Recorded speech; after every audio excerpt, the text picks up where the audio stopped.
Bonjour, aujourd'hui nous sommes chez Cryopure, l'entreprise qui transforme le biogaz en bio-GNL et en bio-CO2 grâce à un procédé breveté unique au monde. Forcément, on a souhaité en savoir plus. Rencontre.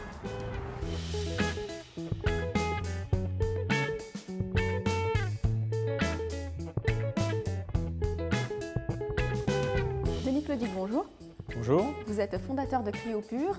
Quelques mots sur votre savoir-faire? Le savoir-faire s'est développé depuis plus d'une dizaine d'années pour avoir un développement technologique qui permet d'extraire le CO2, en particulier du biogaz.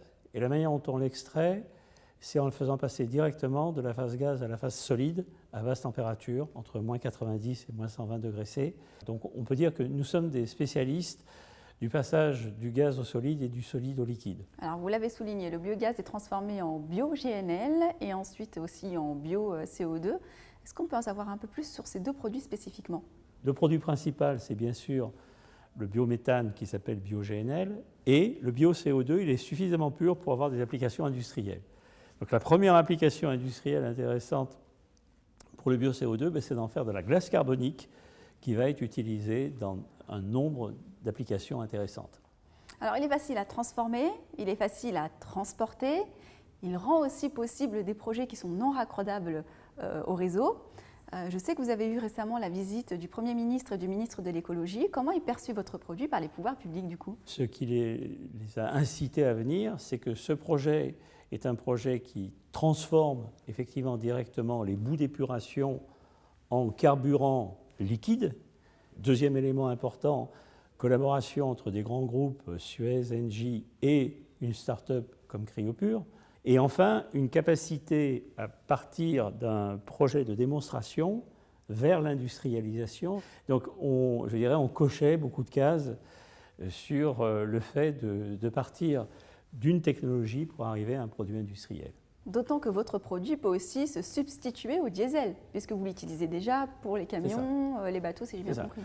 Alors, effectivement, sa première utilisation, je dirais, extraordinairement intéressante du point de vue environnemental, c'est l'utiliser comme carburant en remplacement du diesel, en particulier pour les poids lourds longue distance ou pour la mobilité urbaine. Du point de vue tarifaire, le maillon qui manque en France, c'est qu'il n'y a pas de tarif attractif pour l'utilisation du bio-GNL en carburant. Alors, vous êtes aujourd'hui très présent sur les marchés européens. Quels sont aujourd'hui les enjeux de Cryopure vis-à-vis d'autres acteurs qui souhaitent aussi s'imposer, eux aussi, en tant que leaders sur les énergies d'avenir? On va avoir surtout des concurrents tout en haut, vers les très gros débits, donc avec des technologies qui sont miniaturisées de ce qui existe déjà pour la liquéfaction du gaz naturel, et puis des tout petits, mais qui ont des limites en termes de puissance. Donc on a des concurrents aux deux bords, et on est quand même majoritairement, je dirais, présent au milieu du segment, qui est quand même le segment le plus nombreux. Et vous avez aujourd'hui de nombreux projets dans de nombreux pays, on peut en savoir plus? Oui, je dirais proche Europe, un cercle d'environ 2000 km. Et puis nous avons des projets, des demandes plus exotiques, donc qui peuvent venir de Nouvelle-Zélande, d'Indonésie. Je dirais on y met moins d'efforts immédiats, parce que quand même la réussite, c'est d'avoir, je dirais, une dizaine d'installations en proche Europe. Merci Denis Clodic.